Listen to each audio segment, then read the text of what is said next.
գործիքներին ծանոթ եմ, այնքան որքան հասարակության մեջ որևէ ան։ Եվ իմ միակ խնդրանքը եղել է հետևյալը։ Քննության ընթացքը հնարավորինս լուսաբանել, իհարկե քննության գրաֆիկները պահելով, որպեսզի հետագայում ինչ-որ բանի քննությունը ստիպված չլինի ինչ-որ ճշմարտات ուղղությունը փոխել։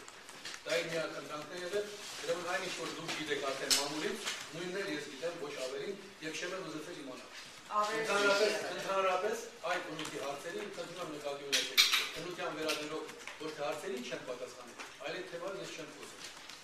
Բայց ավելություն եղել։ Այդ թեմայով ես չեմ խոսում։ Լավ, իսկ Սեքրատյանին առաջիկայում մեղադրել ձեր ես ոչ մեղադրել եմ, ոչ մեղադրում եմ, ոչ էլ նրա եմ ես ճանաչում, եթե իսկապես իրենք են, չեմ էլ խորացել անգամ իրենք են թե չէ։ Ինձ նկարները մի քանի անգամ որ ցույց են տվել, ասել եմ շնորհակալություն, ինձ պետք է չի որ դրանց նկարները ես նայեմ։ Ինձ համար ամենակարևոր բանը ես կարողացել եմ անել, ինձ համար եւ ձեզ համար։ Այդ սադրանքի պահին գլուխս չկորցնել եւ կարողանալ փրկել ինձ ու ձեզ։ Ինչքան որ կարողացել եմ։ Այս անգամ ստացվեց, հետո աստված ինձ ստացի թե չէ։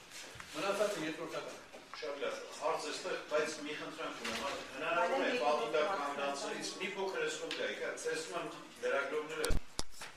Պետք ուրիշ մարդ կանոնները չկան։ Ես քննության մասին ընթացքում ասել։ Միայն ասել եմ այդ կտորը եւ արտաքինի մասին եվրոպական արտաքին մի փոքր կատակով ասել եմ ճապոնական։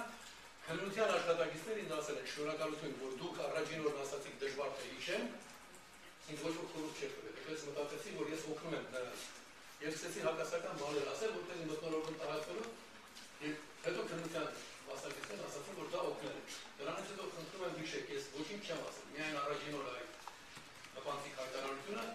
որը օգտակար է, որպեսզի չմտածեն, որ հայերը հիշողությունը